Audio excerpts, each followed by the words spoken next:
Hello everyone, welcome back to my channel. Sammy here with another video, and in today's video we are talking about my July goals. First off, I cannot believe that we've already made it through the first 6 months of 2022.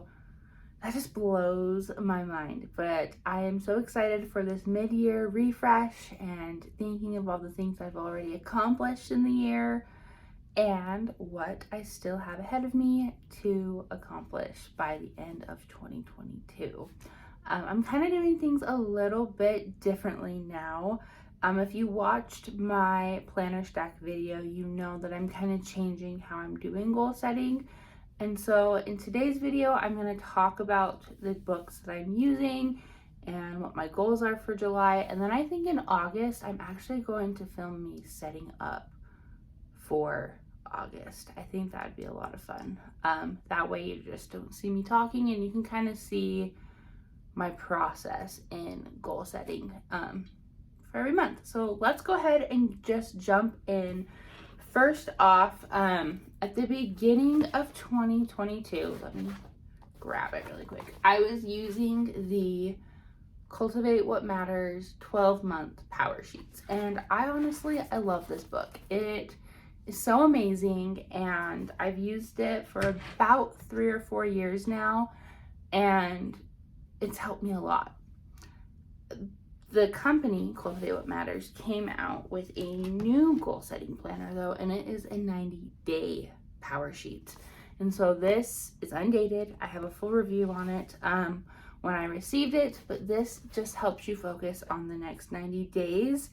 And as for right now, I think I'm going to use this. I've already set it up. I went through the prep work and all of that stuff.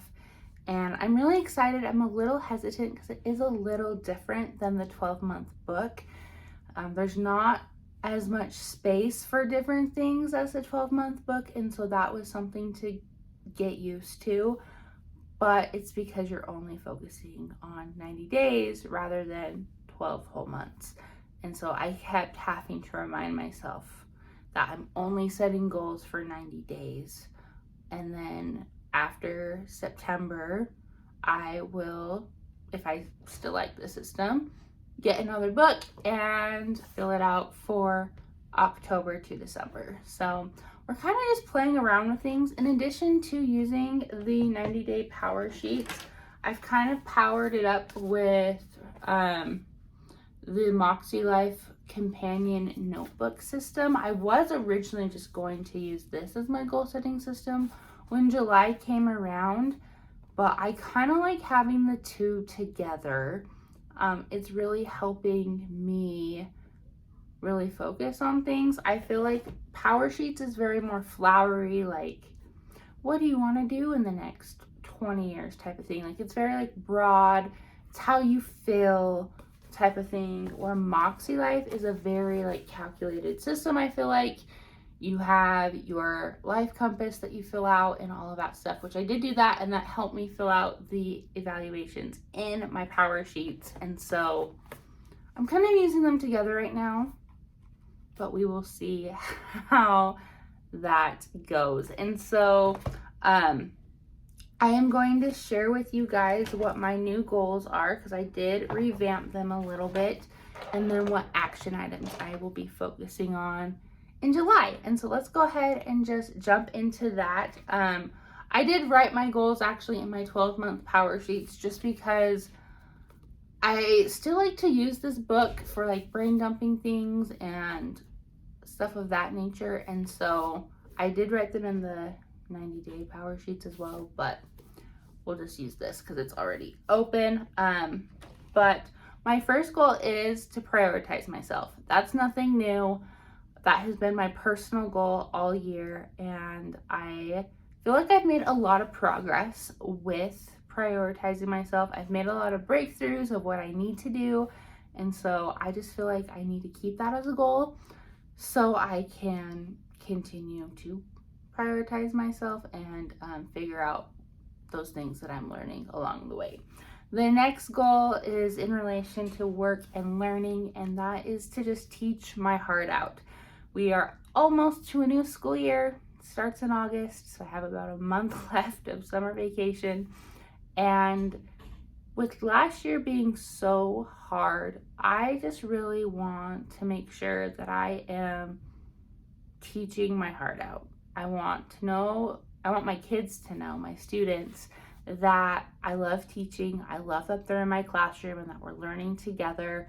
And even though things might be tough right now in education and in life and whatever, that I'm happy that they're there and I'm happy I'm there, type of thing. And so I'm kind of thinking of some different ways that I can build classroom community, that I can remember why I love teaching, just different things like that. And so I'm super excited. I'm also going to be revamping everything that I taught last year. So it kind of is a little bit new now that I've taught it once. The next goal is to create a home. That's nothing new. I still want to make my home feel more homey, and so that just has to do with cleaning schedule, with my busy life, and also just accepting life for what it is right now. Because I do have a toddler, I work full time, and this might just be the messy house season of life. But I still want to find ways that I can make our house a home. My next goal, I've kind of reworded this a little bit. It's essentially the same thing, but it's to grow with God. Spiritually speaking, this last month, I felt like I was making some breakthroughs spiritually, and I'm just ready to continue that journey and to grow with God through attending our church services and reading my scriptures and praying and serving other people and just all of that stuff. And so I just feel like growing with God was like the best way to word that, because I am growing as a person, but I'm going to let God guide me, type of thing. The next one is to lose weight. This is my wellness goal, and I reworded it a lot. At the beginning of the year, it was something like be healthy in mind, body, and soul, or I can't remember. But I felt like that was too flowery. It was too broad. And I was focusing more on like the mental aspect of being healthy rather than the physical. And so now I'm ready just to get into shape. I mean, I have baby fat I still need to lose from being pregnant, teacher fat from stress eating all the time at school. And so I'm just ready to get back into shape so I can have the energy to do all the things that I want to do and that I need to do as a mom and a teacher and a wife and all that stuff. I need energy to do things. The next goal is to be present, and that is just with my relationships. I am still focusing on working on things with my husband. We're in a great spot, but I always know that there's room for improvement with different things.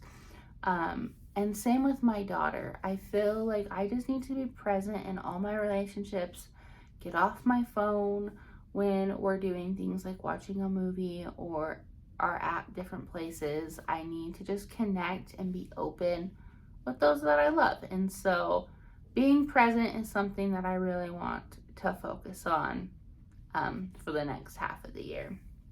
My next goal is to learn to have fun. This is kind of the same goal that I had at the beginning of the year, but I feel like it's something I'm still learning. At the beginning of the year, I did make a 25 before 25 bucket list because I was turning 25 at the end of June. And after talking to my therapist actually at the end of May, I realized that that list was not true to myself, and I was only like doing things that I thought I had to do because of how old I was, or other people were doing those things and I wanted to fit in, type of a thing. Like baking, I am not a baker. I'm not a cook. I do both of those things to survive or to make people happy. I don't do it for fun. Like baking does not bring me joy the way it would bring someone else. And so to have stuff like that on my bucket list, I didn't do it, obviously, because I didn't want to do it. It wasn't fun. It wasn't something that I wanted to make time for.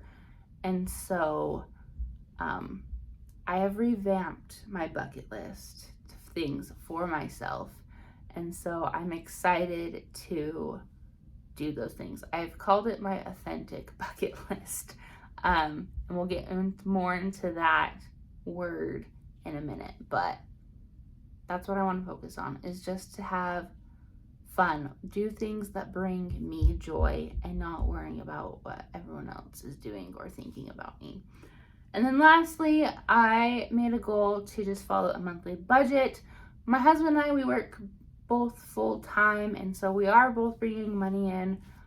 We are we know about our finances, but one thing that we have noticed is since COVID, we subscribed to a lot of different services or things, and we have never unsubscribed from them, and so money has just been taken out forever. And so our first step in following this monthly budget that we want to set for ourselves is to unsubscribe from anything we're not using or is not helping us anymore. And then we're going to set a budget just so we can live within our means, and so that way we can do fun things and have money for fun things and things like that. And so I think it's a really good idea just to be more cautious about where our money's going and everything like that. And so those are my goals for the next half of the year, and kind of what I'm focusing on for the next 90 days. And then my word, I've changed it. At the beginning of the year, it was bloom, and not bloom. Oh my goodness. It was enough. Bloom was my word like a few years ago. That's funny. My word of the year was enough. And I feel like I am enough, and with going to therapy and just kind of working through things and gaining a new mindset, like, I know I'm enough. I do enough. I have enough. All of that stuff. But one thing that I know that I'm really struggling with is being my authentic self. I've always struggled with being me. And that's nothing like big or anything, but I just struggle with being Sammy. I always try to put myself in these boxes, or I call it like that I'm like a chameleon. I try to just change depending on who I'm with or what we're doing, just to please those around me. And so I really just want to work on being who I am. And if that makes people upset, or if they don't like me because of that, then that's on them. But that's who I am. So I just need to embrace that. And so I'm super excited about my new word that I am focusing on for this 90 days in my life. So let's go ahead quickly and talk about my action steps for July. My encouraging words is just begin. It's a new season, I feel like, and so we just need to get started. And then my priority is to grow. I feel like that I'm going to be able to grow with this new mindset and these new goals, and so that's just my priority, is to grow in any way that I can. So my monthly action items, I just want to focus on writing out my AM and PM routine and get in a habit of actually waking up again at an early time and going to bed, because summer is almost over and I have been sleeping in. And so I want to be able to get back into that routine, so when school comes around, I'm not dying inside because I'm so tired. I also want to read the book Find Your People. It's right here by Jenny Allen. And this is because with part of being present as a goal, I want to make friends. I don't really have that many like female adult friends. And so that's something that I want to do. But I also realized as a 25-year-old woman, I don't know how to make adult friends. And so I want to read this book in hopes to kind of get some ideas to build that community around me. And then I want to meet with my cohort teacher that teaches the same grades as me and plan out our first term, as well as organize my classroom and get that all ready for the new school year, and then write out this authentic bucket list that I want to accomplish in the next year. I have some ideas on my phone, but I want to like write it out actually like in my planner and keep that with me so I know what I can accomplish. Then weekly action items, I am going to check in with my wellness planner every week and make sure that I'm following the routines there. With losing weight, I feel like the best way to keep me accountable is keeping track of things in a planner. And so if I'm checking in every week, that's going to hold me accountable to doing my workouts, eating healthy, drinking water, because I want to be able to check that stuff off. And then we're going to do budget check-ins, making sure that we know what we're spending every week, and then following my cleaning schedule for my house, hopefully to have a cleaner house. And then my daily action items is just to follow the AM and PM routine that I'm going to be writing down, my scripture study, AM and PM prayers, and then close at least 2 of my Apple Watch rings. And those are my action items, what I'm focusing on in July. I'm so excited for this fresh start. It feels good to start out fresh. I will be posting about how this 90-day power sheet thing is going on my Instagram, so make sure you follow me there. My Instagram is linked in the description below. And next month, hopefully we can sit down and actually plan out my goals together, check in with how July went, and plan August. But before we get too ahead of ourselves, we're going to focus on what we have in store for July. In the comments below, comment and tell me one thing that you are focusing on this month. If you've changed up a goal, one action item that you're wanting to do this month, or habit, anything like that, share that with us and we will cheer you on, give you the motivation that you need to do the things that you want to do this month. I hope you like this video. Make sure to like and subscribe so you don't miss any of my planning content, and I will see you guys next time. Bye guys.